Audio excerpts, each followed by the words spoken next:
Well, next we are going to welcome KavitaAhuja, and her third act bumper sticker reads, "If not now, when?" And what a call to action that is, right? So Absolutely. Kavita is a speaker, author, coach. Oh my gosh, she does so much. She's also a podcast host. So what we have here are literally women who are using any channel to share their gifts. So I love it. Our latest breakout session topic, come to life. So Kavita is a certified life transitions and core energy coach. She's really dedicated her practice to advancing personal growth and inner power of women in midlife. Her amazing podcast, which is very successful and has gotten a lot of recent awards and recognition, is called The Midlife Reinvention. She's a course creator and facilitator of It's My Time Now. She's an accomplished writer and an expert on how to navigate these challenging times.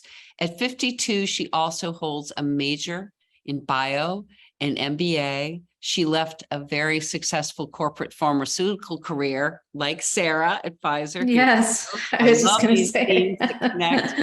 And after 25 years also, I don't know if you felt the wetsuit feeling or not, but pretty much. Yes, I can relate. So for you, it's all about taking control of your health, your spirituality, your personal relationships, and following your true calling to help women as they rediscover their power and purpose. So welcome and thank you for being here, Kavita. Thank you so much, Diana. And it's such a pleasure to be here. And thank you for listening to my story. And thank you all to all the amazing storytellers who have shared their stories of bravery, overcoming adversity, and living your third acts. A deep thank you again to Diana for organizing such a wonderful, incredible program. It's so inspiring to be listening to each and every story that we've heard so far. So my story is about the leaps of faith that we take in our lives. It is about the bold moves we must take, knowing in the end that everything will work out just fine. It is about the perseverance despite adversity. It's about pushing through the adversity because of a powerful vision, which fuels us forward and nudges us to take the first step and then the next. It is about the many interwoven leaps of faith in my life that have led me to where I am today, and so grateful to be able to speak with you. So this story has actually become even more poignant to me recently as I've been thrust into something I wouldn't have imagined even a few mere months ago. My mother recently suffered a stroke, and I had been transplanted back into my youth, where now the tables are turned and I'm looking after both my parents. And so the resilience and the determination that I see in my mother to get better has been a lesson that I will never forget. So my story begins in a place that you would never imagine. It is a true story, which begins on the plains of Africa. Don't worry, I'm not going to give you a history lesson about my family, but bear with me. So imagine this. The sun is setting gently on a wheat farm in Kenya, with endless stalks of wheat growing wildly and glistening as far as the eye can see. You can smell the soil of deep, rich mineral mixed with the sweet aroma of fires burning in the distance. As my father surveyed his farm, suddenly a band of Maasai warriors started chasing after him, spears in hand, thinking that he was encroaching on their adjacent lands. They were majestic men, their thick chests adorned with layers of multicolored necklaces, their black eyes burning with rage. My father had no choice but to jump into a massive ila bush, which is a spiked thorn bush. Even if you touch it, your skin will be ripped off. Yet he jumped into it anyway, knowing that the Maasai warriors would not follow him there. He hid there for hours, his body on fire, every sinew of every muscle in unspeakable pain. The only thing that got him through that night was a vision of a sweet new baby girl, laughing with deep dimples and pink chubby cheeks. She was clapping her hands together in joy, her black ringlets falling over her eyes. It was as though that vision of the baby came to save him. That little baby was me. His vision of me as a little baby got him through that night, and he eventually returned to the safety of our home, back to my mother and his 3 little daughters. So this is a true story, and one that remains in my heart forever, because it taught me the power of perseverance, of having a vision so bold that it pushes you through any adversity that you can think of. The second leap of faith I learned was from the leap of faith my parents took, and I'm sure many of your parents took, to move continents, to places unknown to them, because they had a vision of a beautiful future for their children. Despite so many adversities, they persevered. They moved from Kenya to Canada in the 1960s with 3 little girls in tow. Never having been there, not knowing anything of the people or the culture, leaving behind everything they had ever known to build a new life for their children. I watched my parents work so hard to build an incredible life for me and my sisters. This fueled me forward to believe I could do anything and be anyone. From my background, you can see I always wanted to make my parents proud, and I did. I was the first one in my family to get not 1, but 2 degrees. I was the first one in my family to excel in a career, so much so that year after year, I received awards and accolades for my work. But there comes a point in our lives when we have to stop doing things to make others proud, but instead to make ourselves proud. I was in a comfortable and lucrative corporate pharmaceutical career, as we mentioned, for 25 years. I was surrounded by a loving and supportive husband, 2 incredible, brilliant boys, and a beautiful group of friends. My life from the outside seemed perfect and comfortable, and it was, but inside, it definitely was not. I often speak of that little voice inside of us, and we've heard of that little voice coming up in some of the talks earlier, and that little voice tells us something. And that little voice told me then that things needed to change. Do you hear that voice inside of you?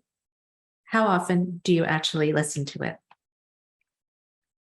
So let me take you back to one Monday morning in particular. Alarm buzzing and hitting the snooze button for the 5th time. I crawled under my sheets, unable to muster the energy to even get out of bed. My head was heavy, probably from 1 too many glasses of red wine the night before. I couldn't fathom getting to the same work, the same routine, the same everything that I had been going to for the last 20 years. Kind of like the wetsuit that Sarah talked about in one form or the other. I was 51 years old, overweight, exhausted, irritable, and I was just a plain mess. And so this voice inside of me kept on gnawing at me and asking me, is this it? Of course, I was going through menopause and all its treats. I was also going through something far more significant, which was a major transition in my life. But then I remembered my father and the courage he had to jump into that bush, and my parents and the courage they had to move continents. And now, most recently, my mother, the courage I see in her as she is learning to walk again. What I was going through was pale in comparison. So I listened to that little voice and threw back the covers, literally, to my new life.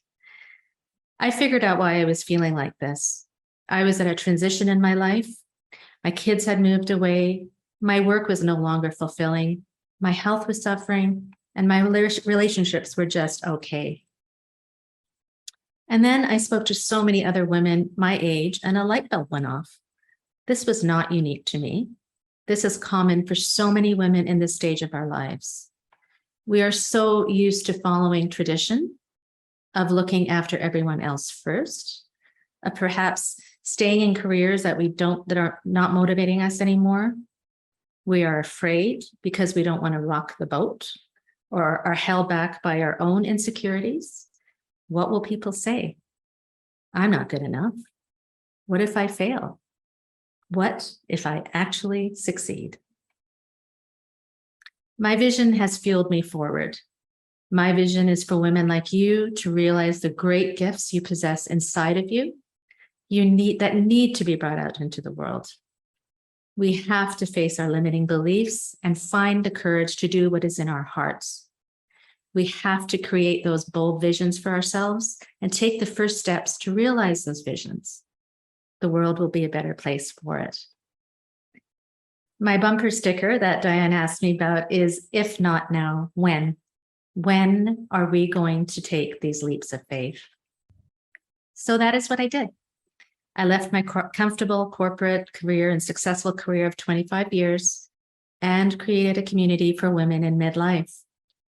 I became a certified coach for women to help them through their life transitions. I started a podcast called The Midlife Reinvention, which is now thriving. It's thriving because I share other women's stories of reinvention. Many people ask me, why do I highlight other women? I say, why not?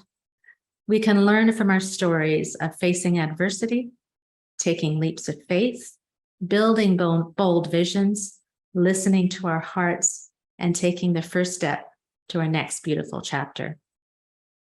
I'm 56 years old now, and I feel like I'm just getting started. You can do this too. Despite the proverbial ila bush with its thorns in your path, you can do this. If you listen to your heart, have a vision, and have faith that in the end, everything will work out just fine. Thank you. Thank you, Kavita. So in the chat, we've put a link to a very generous offer of Kavita to do a session with people that are interested. So take a look there. But I want to ask you, okay, you've talked about, if not now, when. So how does one even start? If someone really doesn't remember who they are or what they really want moving forward, how would they start? It's a great question. And I didn't know, when I was transitioning, thinking what I wanted to do, I was afraid. I didn't actually leave the corporate role for 3 years because of the fear that I had of what was I going to do. But I think ultimately it's all within. Everything that we have, that we know what we want to do is within, and we have to really identify what that is. The answers always lie within. And I kind of take my clients through a process of finding that out. And it starts with, your strengths. What are your strengths? What are you really good at? What are your passions? We talked about that. We had that exercise yesterday about what were you passionate about when you were a child. Can you bring that out? Can you bring that out now into what you're doing now? What are your changing values? What do you value now that maybe things have changed? What you valued when you were 20 or 30, it might be different now. There's kind of a step-by-step process, understanding your strengths, your values, your passions, and then, ikigai, it's called, what you live for, what are you passionate about? And then it's about also identifying what is holding you back. And as I said earlier, it's about the fears that we usually have within us. How can we accept that they're there, but do it in spite of the fears? And then developing the courage to move on and move ahead. So I think, as I said, trying to figure out what you want to do is really, it's all within you. It's just a matter of uncovering it step by step, if that makes sense. So we've talked a lot about gendered ageism and about some of the limitations and barriers for women. But let me ask you, in your experience, is another, you talked a little bit about limiting beliefs, but what have you experienced with the women you've coached that has been sort of an internal barrier? It all boils down to that word fear. And it can come in many different forms, whether it's fear of the unknown, fear of that I'm not good enough, like I mentioned earlier, fear of what are people going to think, fear of even, as I said, success. Like, oh, what if I really actually do succeed at this? Then what am I going to do? So these fears in my training, they're called gremlins, right? And these gremlins they sit on your shoulder, and they try to keep you in a kind of a comfort zone, and the way to kind of rid of them, or at least quieten them, is just to acknowledge that they're there and say, thanks for trying to keep me safe, but I've got this. I've got this. And I encourage my clients, and as I said, it boils down to fear, but I encourage my clients to, even if you take a little step, you don't have to look at the whole staircase ahead of you. Even if you just take the first step, you develop the courage to do something. And again, listening to that little voice inside of you. But ultimately, the main obstacles boil down in one way or the other to fear, in my experience. Well, thank you. Thank you. And again, take a look in the chat. There have been some beautiful comments about your words, and there is a link to your wonderful offer. Was it Daily Habits to Building Confidence, which is wonderful. And your complimentary coaching consultation, which is so generous. And thank you so much. You're welcome. Thank you for having me. Absolutely.